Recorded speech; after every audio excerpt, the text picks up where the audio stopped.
I'm Dr. Justin Sledge, and welcome to Esoterica, where we explore the arcane in history, philosophy, and religion.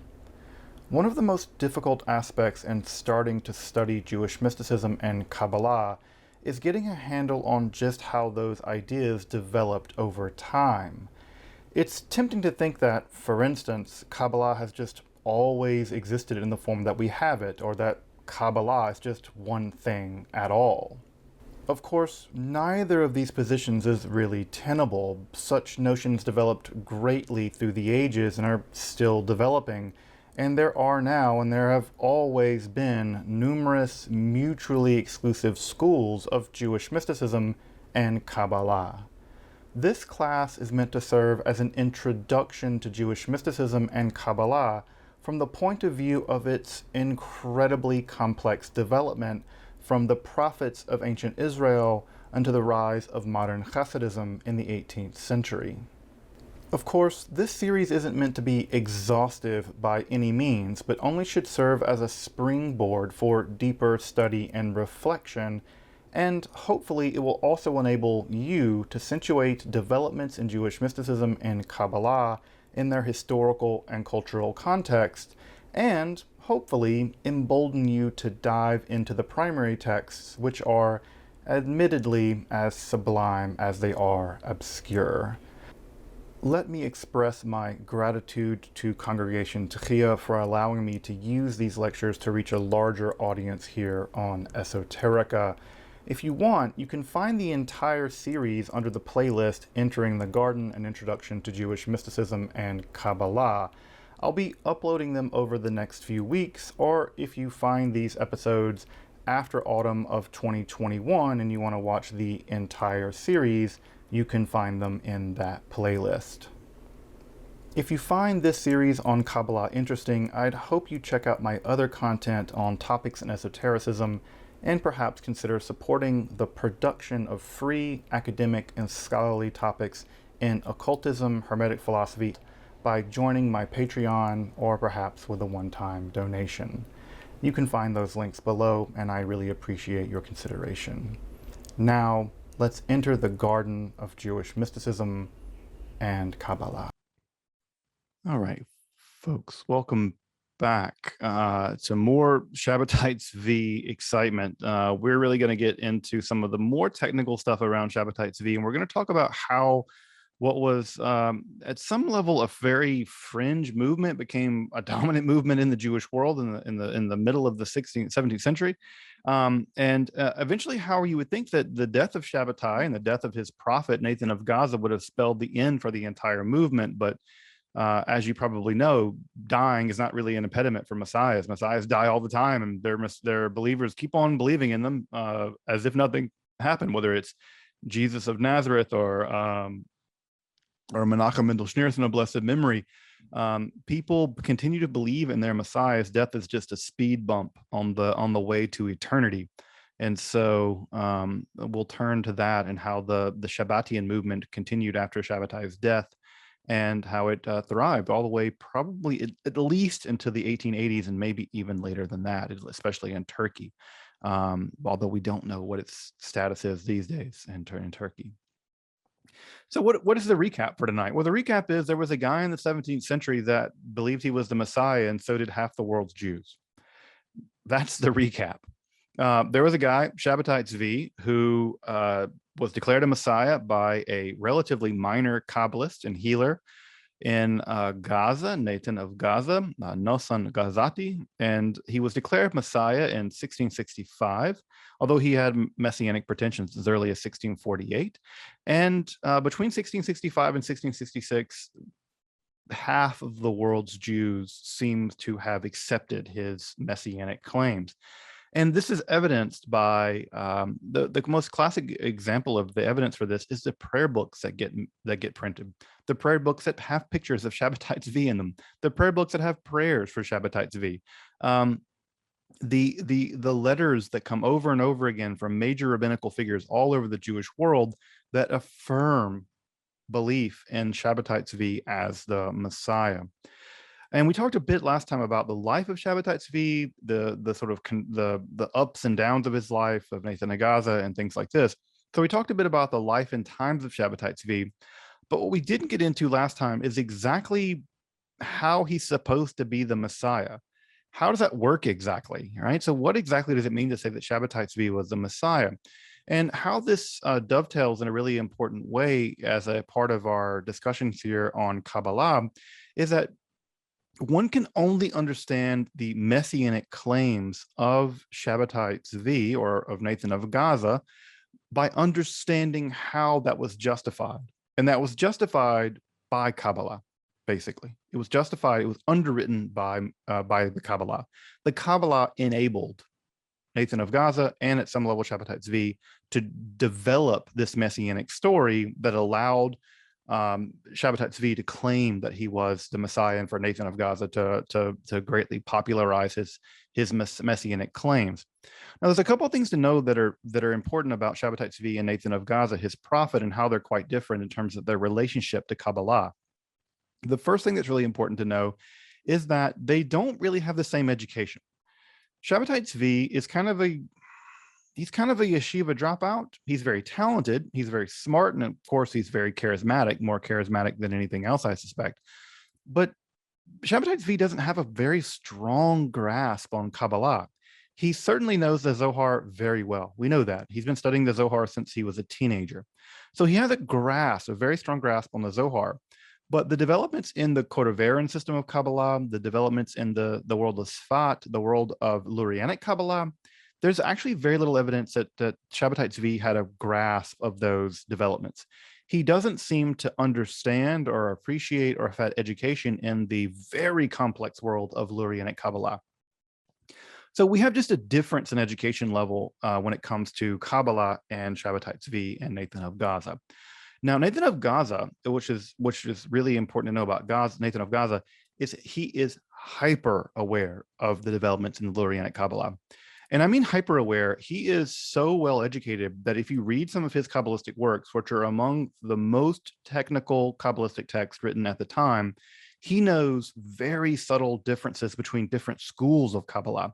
So he even knows differences between how very technical ideas in Lurianic Kabbalah are being debated among very high level people in that world. For instance, people like Israel Sarug and Chaim Vital. So Nathan of Gaza is someone who knows these conversations. He is a technical maestro when it comes to the developments. He's at the cutting edge at some level of some of these developments. And it's going to be really important because how Nathan of Gaza is going to justify Shabbatai Tzvi's messianic claims are going to be by appealing to, and I don't know what's the right word, augmenting, changing, corrupting, whatever word you want to use. He's going to be relying heavily on Lurianic Kabbalah, but he's going to do his own thing too. He's going to do his own thing. We'll see this in just a moment. Shabbatai, for him, his messianic claims, which we can see in his letters, are not justified by appealing to complex ideas in Lurianic Kabbalah because he doesn't know much about it. He's claiming that he's the Messiah because God chose him and because he has a relationship with God. That is to say, Hashem and Shabbatai are friends. So when Shabbatai calls God by God's name, Yod He Vav He, Shabbatai doesn't imagine he's doing something transgressive. He knows that he's not supposed to do it, but he has this intense personal relationship with God that he can call God by God's name. So for him, for Shabbatai, it has nothing to do with some very complex Kabbalistic mythological stuff. It has to do with the fact that God and Shabbatai are close, that he and God have a relationship. And that relationship is one of anointing. It's one of, I've been invited into the world of the Godhead and I have a relationship with Hashem. Now, that to you might sound really Christian. That might sound really, really Christian to you. And in fact, one of the things that Shabbatai talks about all the time is Christianity. He talks about Jesus. He says, one of the things I'm going to do in this whole messianic business is redeem Jesus.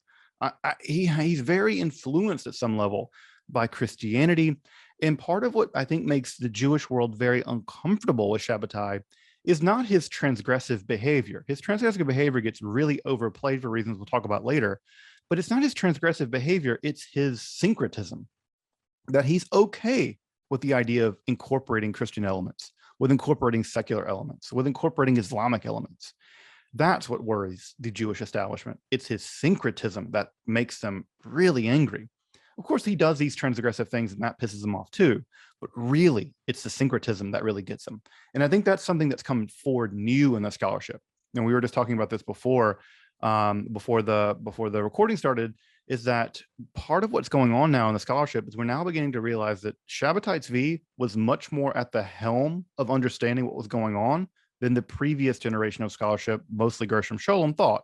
Scholem basically thought that at some level, Shabbatai Tzvi was a yeshiva dropout who had no real understanding of Judaism, much less really Kabbalah, and that he was a mentally ill person that rode on the coattails of the great prophet Nathan of Gaza. That was the theory that really, if you read Scholem's work, that's the theory that goes. More recent scholarship by Yehuda Leibs and other kinds of folks, Pavel Majenko, that we really now know that's not true, because we have letters from Shabbatai Tzvi explaining why he thinks he's a Messiah. And he gives very different reasons for why he thinks he's the Messiah, as opposed to why Nathan of Gaza thinks that he is.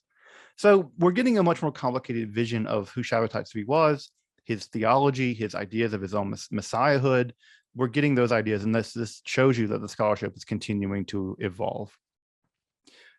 So let's get into Nathan of Gaza's theory, right? Let's get into Nathan of Gaza's theory, because that's going to really tie us back to the Kabbalah in a big way. So what does Nathan of Gaza think? Why does Nathan of Gaza think that Shabbatai is the Messiah? So it has everything to do with Kabbalah. It has everything to do with Lurianic Kabbalah. So just to rewind a little bit, right? You'll remember from the Lurianic theory that God was originally an infinite fullness, and that fullness filled the entire everything. And that in order to create creation, God had to contract God's self, and that act of contraction is called Tzimtzum. Well, when God contracted God's self into the Tzimtzum, that left behind a void, what we call the Tehiru in Hebrew. And the Tehiru, right, when it was evacuated, according to the Lurianic Kabbalah, it left behind traces of the divine. There are sort of fragments of God left behind. I always imagine, you ever poured out oil from a cooking pan? There's always oil left, no matter how much you tip it over. You can't quite get all the oil out. The traces of the oil, the traces of the divine light, the reshimu, coated or fragmented all over inside of the Tehiru, of the void. Well, some of those aspects of those traces within the divine void contained elements of divine judgment. Remember, divine judgment in the Kabbalah is always thought of when divine judgment isn't checked by other forces. That is evil. It's unbridled judgment, deen. Well, those elements of deen, of unbridled judgment that remained inside of the Tehiru in terms of the void, those elements of unbridled vengeance and judgment, they sank to the bottom of that void. And as they sank to the bottom of that void, those elements became the sort of the abyss, or this sort of a demonic world at the bottom of that void of the gap that when God zoomed. That area, by the way, is called the golem in Lurianic Kabbalah. It's called the golem. It's the unformed world. It's just sort of chaos. It's a tohu vavohu. It's this chaotic nightmare where all the evil has sunk to the bottom of the void. All right. So when God shoots God's light into that void, at the very tip of that spear, at the very tip of Yesod, at the tip of God's phallus, I suppose, at the tip of God's Yesod, the tip of that spear, that light plunges all the way in to the void, to the Tehiru, and the tip of that, and this is where Nathan of Gaza comes in. This is not Lurianic Kabbalah. This is Nathan of Gaza. The tip of that void shoots all the way into the very bottom of the void, of the abyss where the demons are, and the tip of that is the soul of the Messiah. The soul of the Messiah is the tip of the spear, the tip of the light going all the way in. And as soon as it reaches the bottom, it comes back up, and all of God's remaining judgment in Ein Sof floods into the void, the demonic abyss, the golem, and the soul of the Messiah is the only thing good left at the bottom of that chaotic, nightmarish abyss of evil. And the soul of the Messiah is deposited, according to Nathan of Gaza, at the very bottom of the abyss. And that abyss is filled with every form of evil imaginable. Every form of evil imaginable. The soul of the Messiah is born there, is put there. And there, the soul of the Messiah becomes infused with all this evil. And it's only through this unimaginable process where the soul of the Messiah has to redeem itself, has to climb out of this horrifying abyss of evil, that in the process of redeeming itself, eventually it pulls itself all the way up, right, through these horrific world of what I call the Tanaim, the dragons. The text that describes this is called Jewish Tanaim, the treatise on the dragons. As the Messiah's soul fights vigorously, strives vigorously to purify itself, repurify itself of all this evil, eventually the soul of the Messiah reaches sort of the event horizon, right? If you want to think about this in terms of a black hole, it's like a black hole, but eventually the soul of the Messiah can get to the very top of the event horizon, right? And just barely pop through. Now, when it barely pops through this horrific world of demonic power, it's still corrupted deeply with demonic power, it's still infused with evil. And so it's still some battle of good and evil. It's still deeply polarized between really, really good, it's the soul of the Messiah, and really, really bad, right? The evil world of the klipot, the shards. And as it climbs out, it eventually crosses back through the event horizon of evil, which you can't do with a black hole, but it crosses through, and it's still influenced with all this evil. But as soon as it climbs out of the world of klipot, it has to find a body.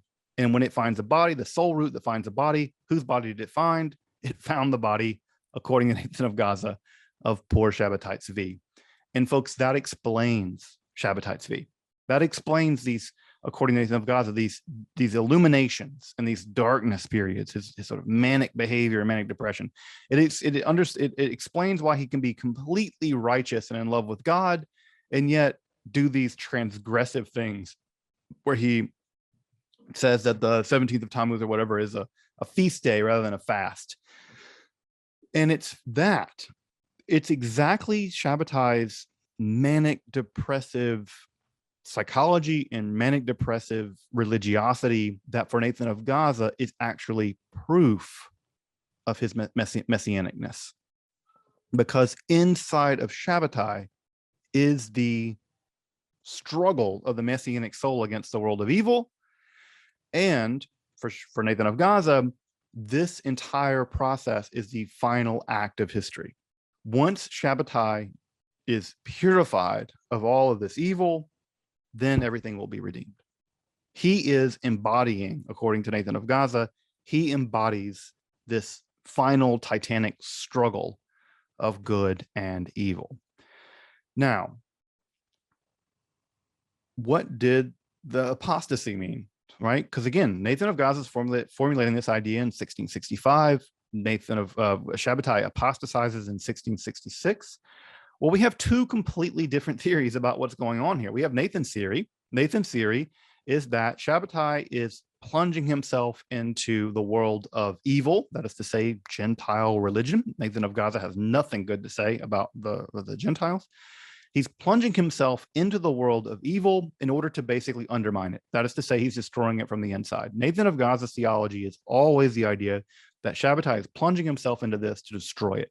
He's like a double agent. He's sneaking into the world of he's not really apostatizing. He's pretending to apostatize, to plunge himself into this world, to undermine it, to destroy the klipot. What we now know from Shabbatai's letters, right? We have another view, which again is actually Shabbatai's view. Shabbatai also thought he was the Messiah, but Shabbatai's view was that he was plunging himself into this in order to redeem Islam. He thought of himself as a redeemer. He wasn't going into Islam to destroy it. He thought there was positive things in Islam. He thought there was positive things in Christianity. And the idea was that ultimately, by plunging himself into this, by plunging himself into Islam, he could redeem the world of the Muslims, and that will be part of the grand redemption. Notice these are very different theories. Notice that what Nathan thought was happening is one thing, and what Shabbatai is happening was something completely different. So notice here, even the Shabbatian movement isn't coherent in terms of what they thought was happening in terms of Shabbatai's messianic mission. And that's not surprising, because if you look at early Christianity, it's not clear that early Christianity really understood what Jesus' messianic mission was. And there was a huge debate about that. Paul thought one thing, James thought another, Peter thought something else. It's not clear that anyone really had a clear idea that Jesus' messianic mission was X, Y, or Z. And so that's why you have these big debates in the early church, ditto with the Shabbatian movement. Now, what's key about this, right, is that we have three important interlocking things that make this important. The first is all of them agree that whatever Messiah means, it does not mean the traditional idea of Messiah, which we talked about last time, which is the idea of a political Messiah. This is a spiritualization, the same thing that the Jesus movement did with Jesus, the Shabbatian movement does with Shabbatai, ditto with Menachem Lashiris in blessed memory.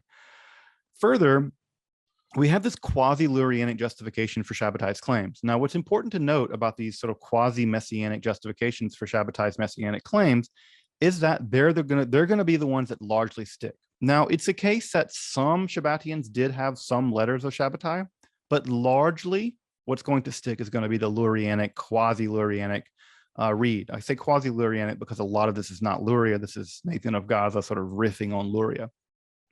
Riffing on Luria is a kind way of putting it.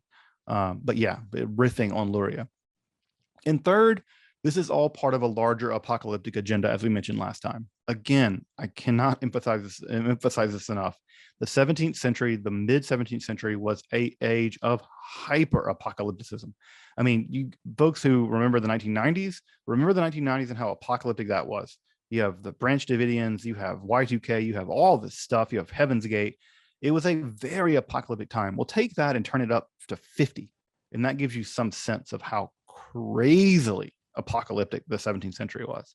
So this is part of a much bigger apocalyptic world. And Shabbatai's messianic claims are all about the end of the world. And to give a sense of that, I want to read a letter of Nathan of Gaza here, just a chunk of a letter from Nathan of Gaza. And I'll read it relatively briefly, just so you know kind of what the mood felt like. So this is a letter of Nathan of Gaza to Raphael Joseph, who was a Chalebi of Cairo. He was a big wig dude in Cairo. In fact, he was the guy that gave Shabbatai a job. So I'm reading the translated lines of Nathan of Gaza. Quote, nowadays, we again face opposing forces. They are wholly ineffective, however, and injure no one but themselves, for the final end is now upon us.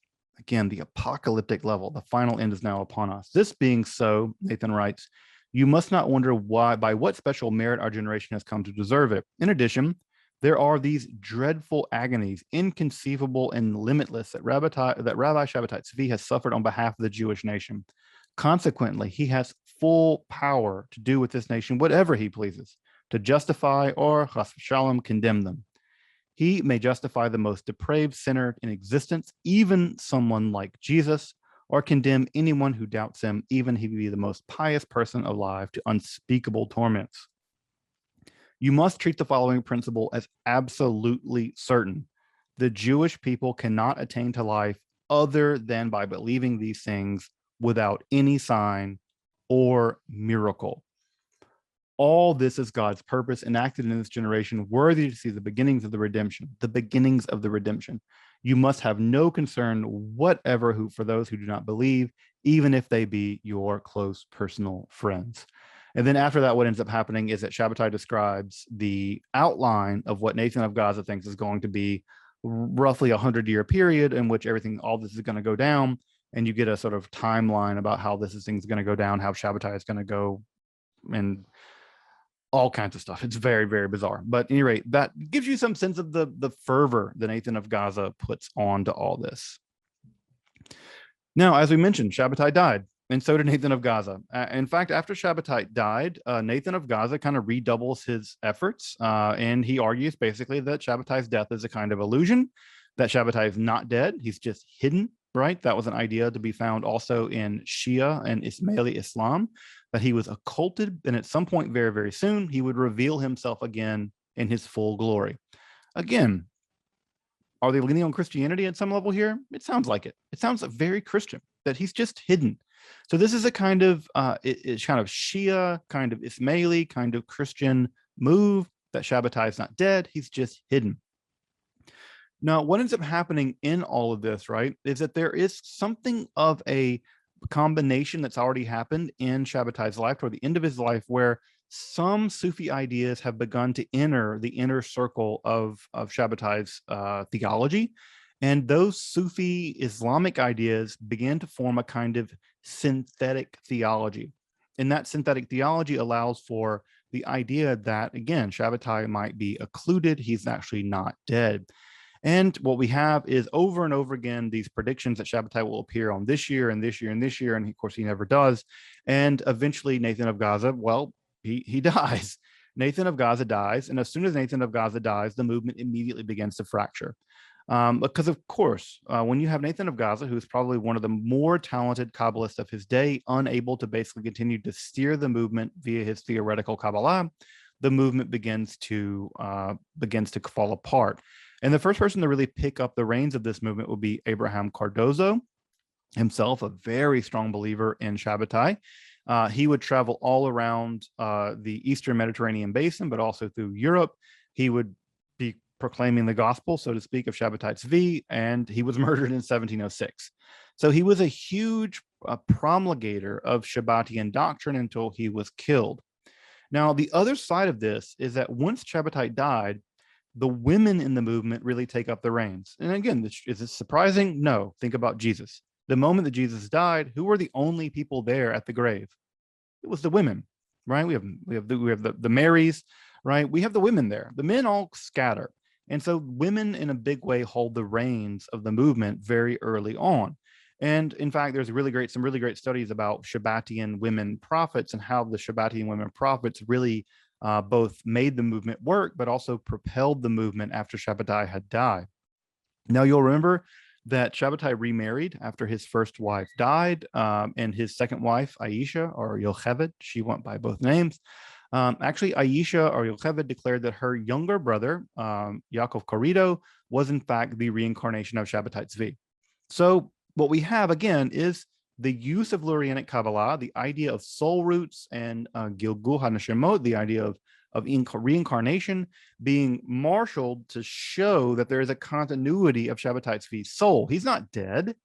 He's just reincarnated. He's reincarnated, of course, into the younger brother here of Aisha, Yocheved. And what ends up happening in this whole process is that there is some pressure being put on these quasi-Shabbatian Jews, Muslims, that are there living in places like Salonika and in places around the Shabbatian movement. Remember that part of what happened with Shabbatai Tzvi is he was condemned for not being Muslim enough, and he was exiled all the way into what is now Montenegro. And so some of the people around him that stayed around him, about 300 families or so, these were Jewish believers in Shabbatai who had never converted to Islam. And eventually, with Aisha's pressure, probably she's getting pressure from the Ottoman Empire, they all convert, right? We get a mass conversion of about 300 families who do convert to Islam in 1683, so some years after Shabbatai has died. That core of about 300 families, right, which is the size of basically the synagogue I grew up in, that core was going to form the core of the post-Shabbatian movement. And over around a century, right, we have about, that number grows to about 600 families. And over time, what would end up happening is in that time period, in the generation after Shabbatai's death, the new faith of the Shabbatian movement would take effect. And basically, the new faith looks something like this. There is a Torah that is composed of 18 laws. There are 18 laws that make up the Torah of the Shabbatian movement. They do not have relationship with Jews, and they have outward relationships with Muslims, but they don't marry with Muslims, and they don't bury their dead with Muslims. So they don't associate with the Jewish crowd, because obviously they've been they're not Jews anymore, they're Muslims now. But what's important is they still follow an underground form of Judaism made up of 18 laws, and that they only marry within their own ranks, and they only bury within their own ranks. And what ends up happening is this group of converted Muslim, Jew, Shabbatian people, they don't actually observe Islam completely, and they dissimulate. They lie about the degree to which they're really Muslims, And this actually has precedent in some lodges in the Sufi movement. This is as an idea called taqiyya, not taqiyya and not taqiyya, not the Hebrew words taqiyya. This is the idea that you can hide your Sufi beliefs if those Sufi beliefs can get you in physically endangered, they can endanger you. So what they're living is basically a dual life. They're living quietly as kind of Jews, but publicly they're living as Muslims. But they're still not quite Muslims, and they're still certainly not Jews. There's something else. And this something else is going to eventually evolve into its own religion. Now, inside of the movement, as you might imagine, there are further fractures. The two major fractures, and there's going to be three major fractures within the Shabbatian movement that will occur. The first major fracture is that there's going to be another incarnation of so-called incarnation of Shabbatai Tzvi and Brechia Russo, who's known in Turkish as Osman Baba. He'll die in 1720, which, by the way, is telling you how close we're getting to modernity, by the way, at this point. And he's declared to be one of the really important, he's been declared to be the legitimate inheritor of the Shabbati movement. He's a reincarnation of Shabbatai Tzvi. So this is going to break the movement into two different groups. The smaller movement, which is the Yaqubi movement. The Yaqubi movement is actually very close to Sunni Orthodox Islam in the Qaraqashi movement. And the Qaraqashi movement is going to be much more syncretistic with Judaism. It's going to maintain some relationships with Judaism, but it's going to be much more heavily Sufi influenced. What's important to know about the Qaraqashi movement is that they're going to have missionaries. And those missionaries are going to be sent to Eastern Europe. Again, where is this movement developing? It's developing primarily in Salonika. It's developing in places like Montenegro. They're going to move their way into Central Europe, and eventually they're going to reach the core of Central Europe in the Podolia region in Poland. And as you probably know, the Podolia region in Poland is going to be absolutely core in all this. We'll get to that in a minute. There's going to be a third and final split. This is the Capuncy movement. This is the period, this is the group that rejects the whole reincarnation theory. They reject the idea that Osman Baba is in fact the reincarnation of Shabbatai Tzvi, and they say that only Shabbatai, that there have been no reincarnations of Shabbatai Tzvi, only Shabbatai Tzvi, the Messiah. And this version, right, the Capuncy movement is the idea that Shabbatai Tzvi is the only form of the Messiah. That group, which is actually pretty close to the very popular Mevlevi Sufi order, which I imagine folks know the Mevlevis, right? Those are the whirling dervishes. These are the famous whirling dervishes in the Sufi movement. So they're very close to them in a lot of ways. It's that part of the Shabbatian movement that's going to go on to become the one that will survive in Turkey. That one will survive in Turkey. We'll talk about that in a minute. So by the early to the mid 18th century, these groups would become the core of what we call the Shabbatian movement in the Ottoman Empire. And collectively, they're referred to as Dönme, right? Dönme. Now, this word actually means apostate, and many of them would not call themselves Dönme, but I would call them something like conversos or just Shabbatians, but the name Dönme is stuck. Now, you might be asking how many of these Dönme were there in the Ottoman Empire? Well, they had a bit of a problem in terms of growing themselves because they only married within their own families, which led to all kinds of problems. So they were probably, we guess, sometime or somewhere between 10 and 15,000 Dönme in the Ottoman Empire at the turn of the 20th century. So at the turn of the 20th century, there were 10,000 of these Shabbatians living in the Ottoman Empire. They were practicing Jews of a very strange type. They lived on the outside as Muslims, but on the inside they lived secretly as a kind of Jew.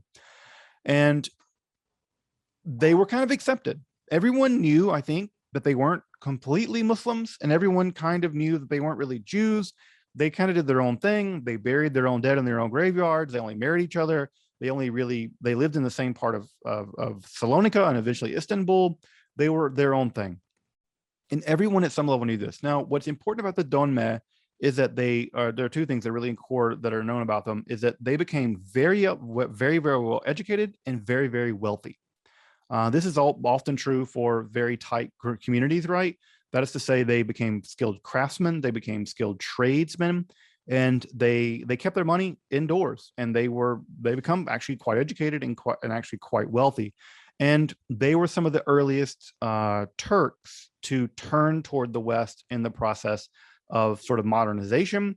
And as the Ottoman Empire began to come apart, the Donme formed, in some level, the core of the Young Turks. And the Young Turks, as you probably know, are the folks that led the modernization of Turkey. They revitalized the Turkish language. And in many ways, they formed the core of the process in which Turkey would modernize. And in many ways, these Donme, which we now know the Donme, formed a pretty significant element of the Young Turk movement, which means they played a pivotal role in the development of Turkey as a modern nation. Now, the tide of that would all turn. In fact, I think I said this, right? I said this in the slide. The first foreign ministry for the new government of Turkey would be a Karakashi Donme. So the first foreign minister, that's a big deal. That's a high-ranking member in the Turkish government, was Donme. So now the problem with this is as the 20th century wore on, Turkey and, of course, Israel came into loggerheads about all kinds of things. And what ended up happening was that there was a huge anti-Semitic backlash in Turkey. And that anti-Semitic backlash caught the Donme. The Donme were thought of as secret Jews. And the idea they were secret Jews was even more terrible because they were, the conspiracy theories and stuff that fled through Turkey. And so many of the Donme basically completely abandoned any Judaism, and many of them just ceased being Donme and became completely secular. They became completely secular. The question now these days, by the way, is, are there any Donme in Turkey at all? And we don't know. We don't know.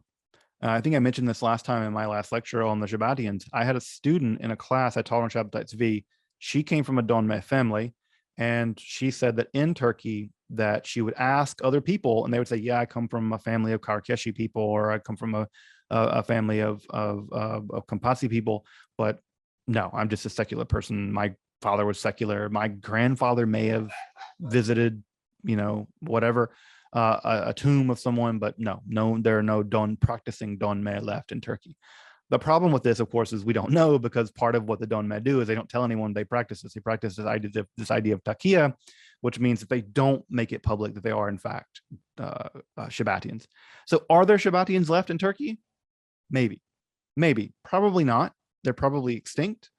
But are there Donme families left in Turkey? Probably. Yeah, there are definitely Donme families left in Turkey. But are there any practicing Shabbatians in Turkey? The data seems to indicate no. It seems to be an extinct religion. But I'm leaving the door open for the possibility that they're still over there. But I think that the odds of them actually surviving are pretty low. So that gives us some idea that the Donme, at some level, Shabbatianism continued to survive and thrive all the way into at least the mid 20th century in Turkey, where it was kind of born. Now, as I mentioned, right, the Karakashi sect, the sect that holds that Osman Baba is the reincarnation of Shabbatai Tzvi, again, to get some idea of where we are, we're on 1720. That sect, the Karakashi were much more willing to mix Judaism and Islam. And remember, it was that sect that sent the first post-Shabbatai missionaries into Eastern Europe. Now, you might wonder, why in the world would anyone listen to this in Eastern Europe? Why would Jews hear these guys out? Shabbatai's dead. He's been dead for a generation. It was a huge disappointment. It was a disaster. This entire thing was a disaster. Why would any Jews listen to the idea that Shabbatai Tzvi is the Messiah, despite the fact this entire disaster has happened? Well, the first thing is that news of Shabbatai's death actually happened really slow. It took a long time to get to Central Europe. And so unlike in the Ottoman Empire, where news traveled very fast, by the time news got to Central Europe, Poland, things were very slow. And frankly, people weren't terribly educated. Jews in Central Europe in the early 18th century, Jews in Central Europe in the late 17th century, in the early 16th century, or late 17th century, they're not terribly educated. This is a very, very rural, very superstitious, very mystically inclined group of people. Remember that the Judaism of the Ashkenaz, the Chassidei Ashkenaz, have historically been very interested in supernatural, very taken with those kinds of ideas. Secondly, knowledge of Kabbalah at that time was very, very piecemeal in that area. Now, knowledge of Kabbalah in other areas was much higher, but at this point, early on in late in the 17th century, knowledge of Kabbalah was very, very piecemeal, very fractured. What's important to know about this is those people coming in, some of these Karakashi missionaries carrying the gospel of Shabbatai Tzvi, had a much higher degree of Kabbalistic education at some level than the local people did. So this is very impressive. Further, Orthodox Judaism in this region was much, much more oriented at the level of practice than belief. What really mattered for these people, and this is true for many factions of Judaism, is it matters much more what you do at some level than what you believe. And so belief was a bit more weird. You could have a much more broader range of belief and still practice Judaism. You could believe all kinds of things about werewolves and vampires and stuff, and it was okay as long as you practice Judaism in a nominal way. And further, these communities were very precarious. You're talking about a place where during Shabbat, right before Shabbatai's life, it experienced a giant pogrom that killed 100,000 Jews probably.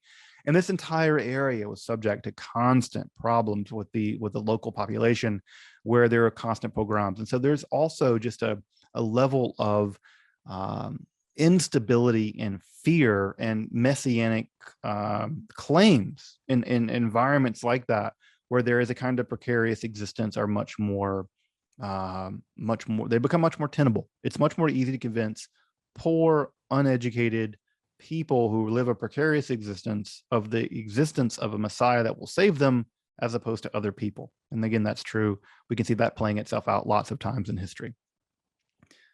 When the Shabbatian movement landed in Central Europe, in general, it kind of took.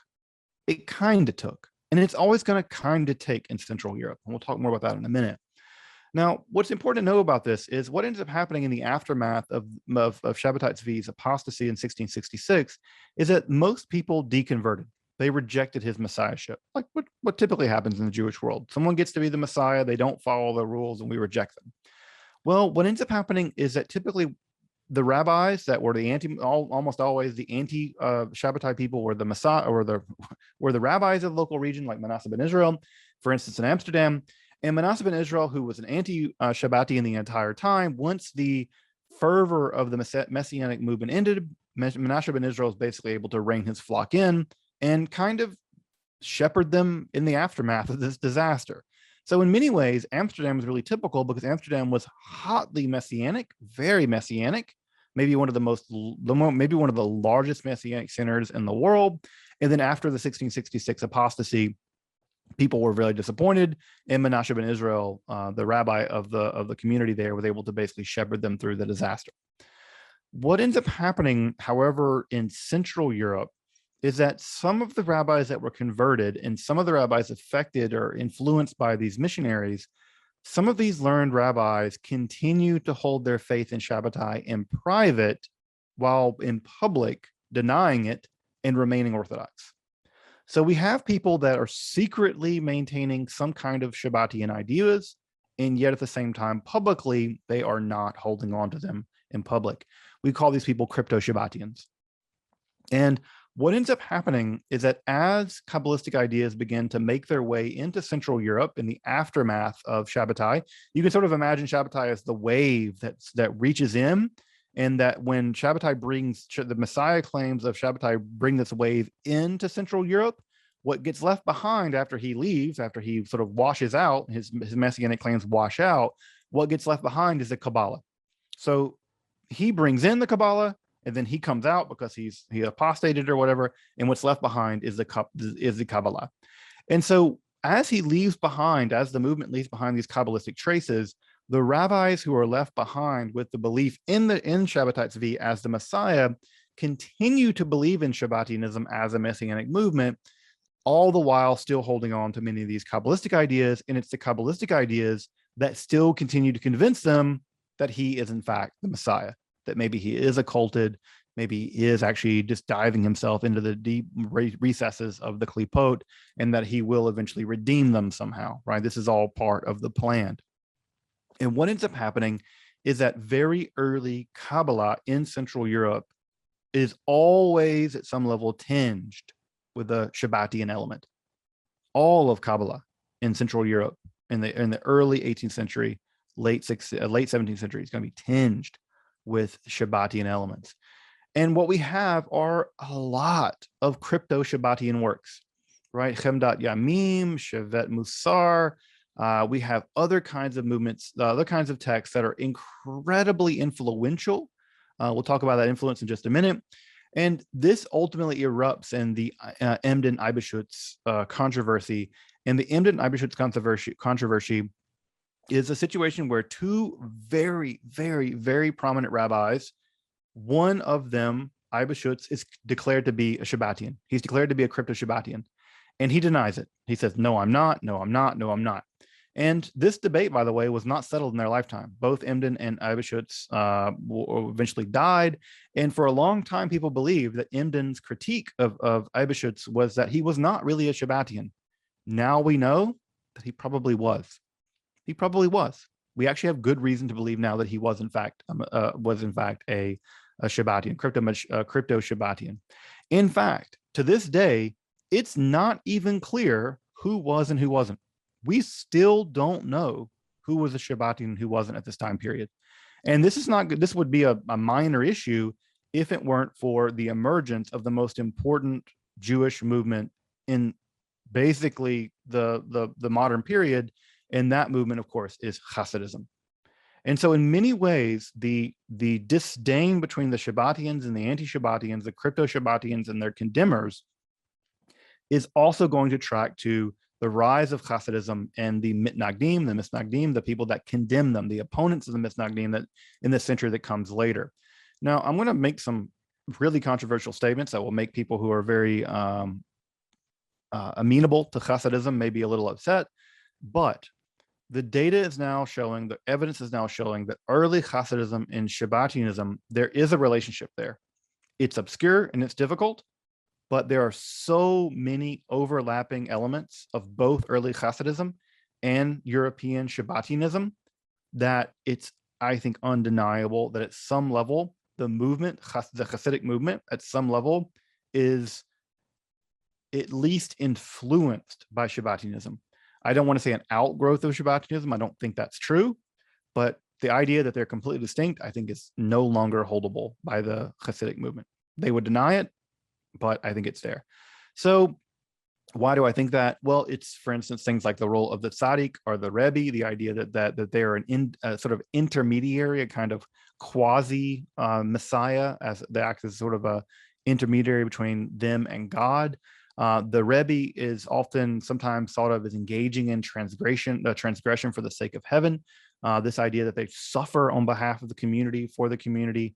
The emergence of both of these movements, the Shabbatian movement and the Hasidic movement, both emerge in the exact same region of Poland, the Podolia region. The Baal Shem Tov is from there. We'll talk about Hasidism next time, but I'm just saying at this point, I do think that the Hasidic movement and the Shabbatian movement that there's some overlap. Both of them are very influenced by Kabbalah, Lorrainic Kabbalah. There's an antinomian streak in Hasidism. Obviously, you can find that in Shabbatianism as well. There's this stuff of Avodah Bagashmiut, this sort of physical stuff that the Hasidic people do that also seems to be also overlapping with some Shabbatianism as well. Although typically the Hasidic movement is largely halakhically, Jewish law-wise, very conservative, but there's still an antinomian streak, and there's even legal innovations in Hasidism that are not to be found in the Misnag movement. For instance, the wearing of tefillin during Chol Moed, that is deeply influenced by Kabbalah. It's not to be found in more Litvak style Judaism. That's an element that comes especially in Hasidism. As you probably know, the world of Hasidism is very court-like. It's very royal. The Rebbe is treated almost as a kind of regal figure, as a kind of king, and there is a quasi-messianic attitude toward the Rebbes in the Hasidic movement.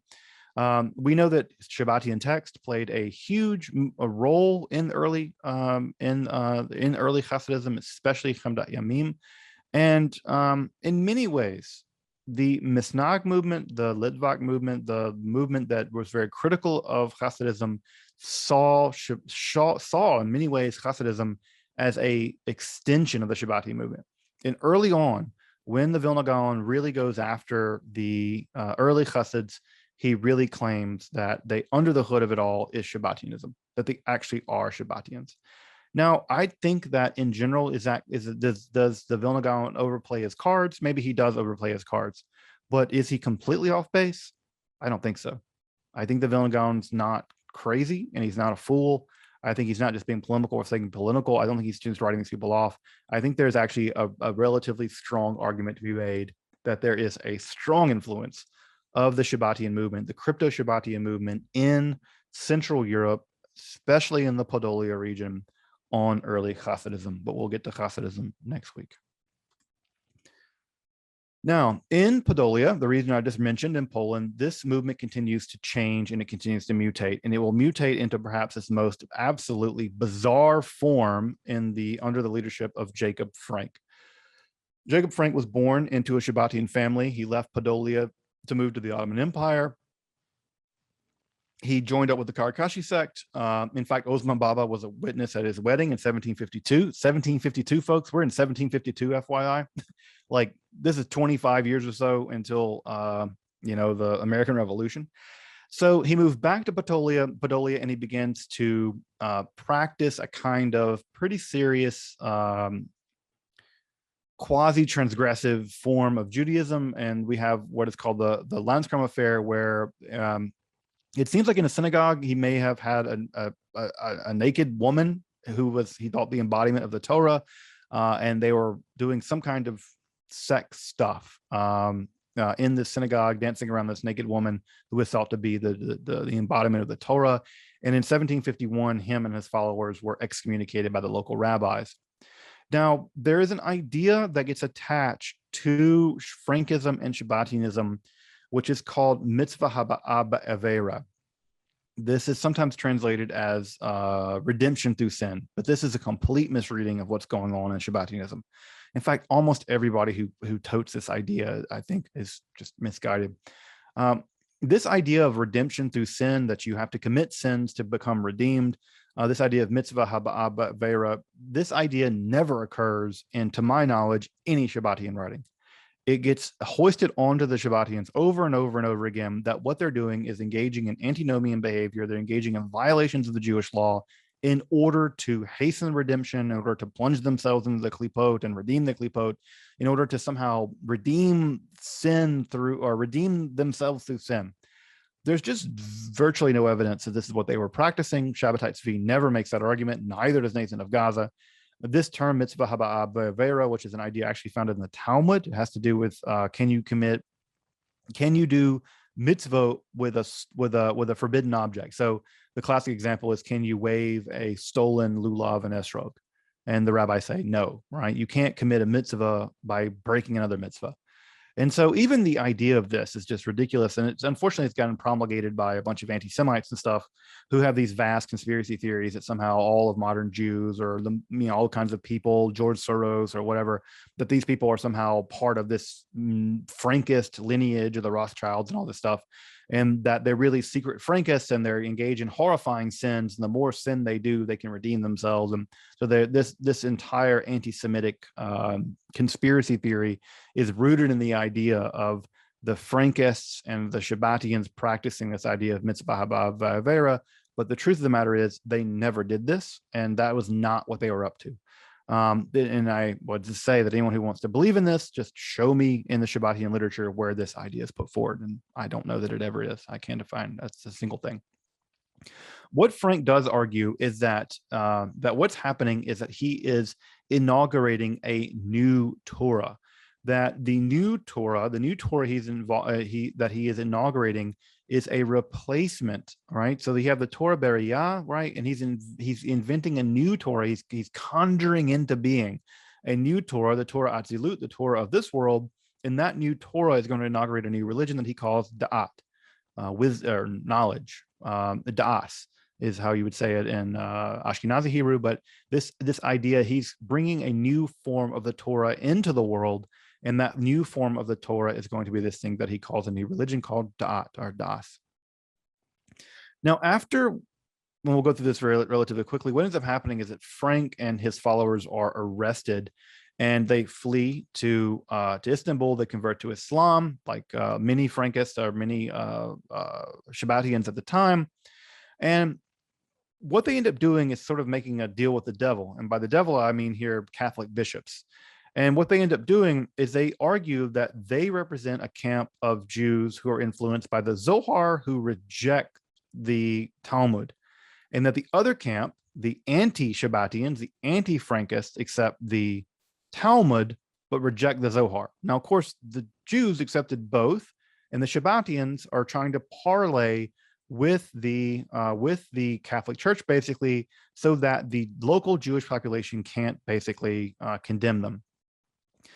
The Shabbatians argue with the rabbis. There's a 19-40 debate, and the bishop is the bishop is the person who's going to side with whoever.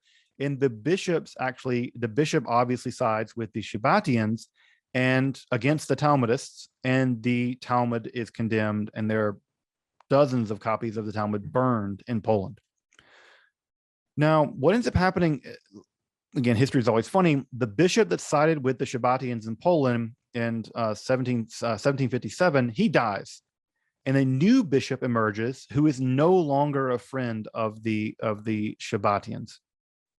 At this point, Frank declares that he's actually the reincarnation of Osman Baba and Shabbatai Tzvi, and he begins to reveal his new religion. And what ends up happening after that is that, oh man, this gets so complicated. There's a local bishop who wants to basically prove the blood libel is true. And in order to prove the blood libel, the idea that Jews sacrifice and kill the host, this sort of classic anti-Semitic nonsense, he holds another dispute in Lvov in 1759 of the blood libel, but the anti-Talmudists are declared to be not really Jews, and they are to be converted. And Nathan and Frank on September 17th, 1759, basically sides with this bishop, and this bishop stands to gain an enormous amount of land and all kinds of stuff. And also the Jews, including Frank, also stand to gain an enormous amount of privilege by converting to Catholicism. 3,000 Jews are converted to Catholicism on the 17th of September 1759. It's a disaster. It's a disaster. I don't think Frank himself even thought this was going to happen. Now, Frank, being, I think, completely full of himself and I think just delusional with power, holds that this is part of the plan. Just like Shabbatai had to convert to Islam, well, Frank, being the reincarnation of Shabbatai Tzvi and Osman Baba, he is going to plunge himself into the world of Catholicism. And after he converts, he lives the life of a Polish noble. He lives a life of a Polish noble. He's wearing fine clothes and doing all this stuff. But at the same time, he is also engaged in very, very heterodox behavior. And in a way that the Turkish court would accept Shabbatai engaging in very strange behavior, the local Catholics aren't having it. They are not having it. Eventually, they arrest Frank, and he is basically sent to prison in a monastery for 14 years. So he's arrested and sent to a monastery for 14 years because they do not want to deal with him. The Catholics are not playing around, perhaps in the way that the Turks were.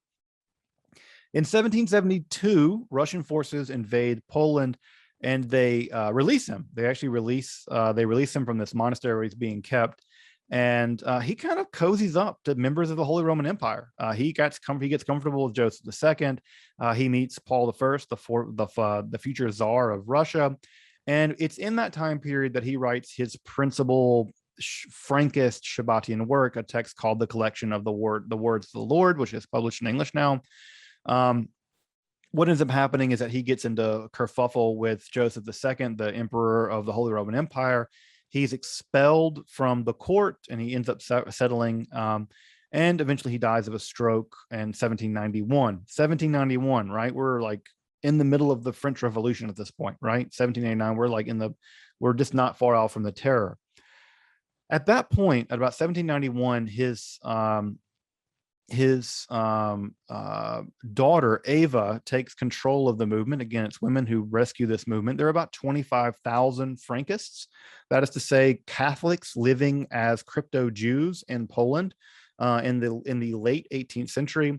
And what ends up happening is that Ava Frank leads the movement into the future, basically building a giant court around her. She actually claims that she's the daughter of all these Russian royalty or whatever. And there is a huge Shabbatian center at both Warsaw and Prague, both under her control.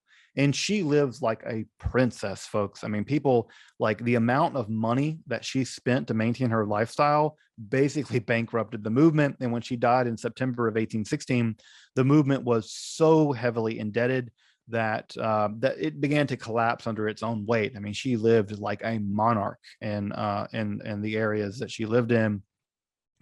By the 1880s, we know that the movement's sort of limping on, although many people at that point had begun to realize that just being Catholic is a better idea than trying to maintain this bizarre double life.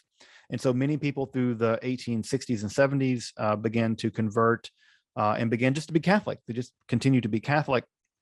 And by the 1880s, we have very little evidence that people are practicing crypto Judaism anymore. They're no longer Shabbatians, but they're still very emotionally connected to Ava Frank. In fact, Ava Frank became sort of a cult of personality all of her own, and it became less about Shabbatai Tzvi and less about Nathan, less about Frank and more about her and her cult of personality.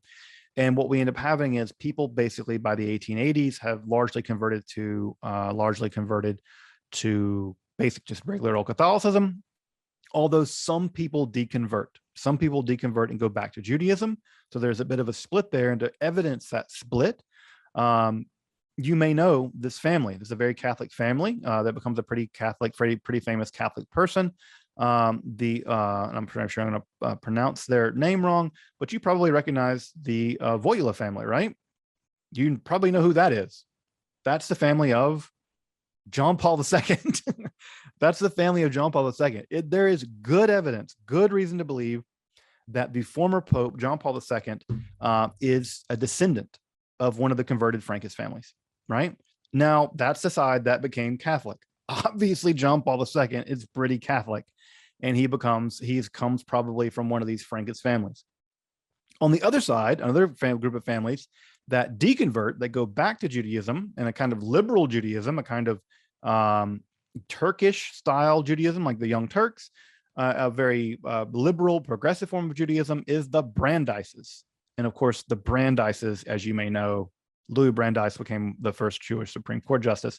And when Louis Brandeis died, when they were going through his effects, one of the things they found in his family inheritance was an image, a picture of Ava Frank. He came from a Frankist family, and he kept this heirloom. Now, does that mean that Louis Brandeis was a Frankist and a crypto Shabbatian, blah, blah, blah, blah? No. He probably was a liberal Jew, just like many liberal Jews that you would recognize from lots of places anywhere in the United States at the time. But he maintained an image. He kept a picture of Ava Frank, and he comes from a Frankist family. Do I think he was a practicing Shabbatian in any form or fashion? Absolutely not. That's ridiculous, any more than I think that John Paul II was a practicing Frankist. Although what I want to point out here as I wrap up for the night, Frankism, Shabbatianism had a huge impact on the development of Judaism. Huge impact. The idea that you can't study Kabbalah until you're 40 and married and all that, that's a response to the Shabbatian movement. The internal reality of Judaism in Central Europe, the rise of Khasidism, is probably at some level a Frankist movement, or at least a Shabbatian, an expression of a kind of Shabbatianism. The intense hatred of the Hasidic movement by the Misnagdim is probably part of their anti-Shabbatian movement. And again, we have prominent families who emerged in the aftermath of the disaster of Shabbatianism and Frankism, both in the rise of the world of Turkey, the rise of the Young Turks, and the rise of the Turkish national movement. And then we have families who are very prominent Polish families, like the family of John Paul II and the family of Louis Brandeis, who ultimately emerged from the Frankist movement, from the Shabbatian movement, and are part of world history in a big way. There are even neo-Shabbatians. There are neo-Shabbatians. In fact, my channel, the Esoterica channel, I have a couple of folks who are neo-Shabbatians. And when I expressed the idea that that Shabbatianism was a catastrophe for Judaism, I'm not going to apologize for that. I think it was a catastrophe. But I think if someone finds Shabbatai Tzvi to be an interesting spiritual figure, all the better for them. But what I just want to hammer home tonight, as I wrap up the lecture tonight, is that we cannot imagine Judaism coming into modernity without Shabbatai Tzvi. Shabbatai Tzvi is the bridge, in many ways, of Judaism from the world of the medieval Kabbalah, and he is the bridge to modernity. Hasidism, the Haskalah, Zionism, all of that at some level have to be seen as in the shadow of Shabbatai Tzvi, as in the shadow of the Shabbatian movement. All of the Messianic stuff in the Chabad Lubavitch movement, Reform Judaism, all of it, at some level, it is in the shadow of Shabbatai Tzvi. And there's no way that we can deny it, I don't think. And so in many ways, if you want to understand modern Judaism, you have to understand it at some level as a response to the Shabbatian movement. And in that way, in a big way, Shabbatai Tzvi is still around, because in many ways, we are living in the shadow cast by this peculiar Messiah who apostatized to Islam and continued to be Jewish or something. So to drive this point home and to put a fine point on it tonight as we wrap up, modernity, Jewish modernity, is in many ways in the shadow of Shabbatai Tzvi. And the more we learn about him, the more we understand him, the more we understand his movement, the movement that came after him, whether it is the fractures that in his death or the Frankist movement or what have you, the better we understand Jewish origins in modernity, whether it be the Haskalah, the Hasidic movement, the Misnagdim, whatever. They're all in the shadow of this guy. And I think it's quintessentially important to understand him, Nathan of Gaza, the theology, the Kabbalah. It really is in many ways downstream of him. And so Shabbatai Tzvi, a Messiah who, in many ways, in a lot of ways, I think of Judaism in some ways, of pre-modern Judaism being bookmarked between two messiahs, and that is Jesus of Nazareth and Shabbatai Tzvi. You can bookmark Judaism in some ways, medieval ancient Judaism, between those two bookmarks, and that modernity is in the aftermath, in the shadow of Shabbatai. So whether you like him or not, whether you're embarrassed of him or not, whether you think he's crazy or not, whatever, you certainly can't deny, I don't think you can deny, that we have not, as a Jewish population, come into a real grasp of the impact that he made. And I think that we're worse off for that. And I think the better we understand Shabbatai Tzvi and his Messianic movement and its vicissitudes, the better we will understand Judaism, the better we will understand Jewish modernity, and the better we will understand Zionism and all of that. And if we don't do that, we do that at our peril. Welcome back, and thank you for joining me as I explore the garden that is Jewish mysticism and Kabbalah. Again, if you'd like to support my work of providing accessible, free, and scholarly content on topics like Kabbalah, alchemy, and the occult, along with magic and Hermetic philosophy, consider supporting my work on Patreon, or perhaps with a one-time donation. You can find those links below. Until next time, I'm Dr. Justin Sledge, and thank you for watching Esoterica, where we explore the arcane in history, philosophy, and religion.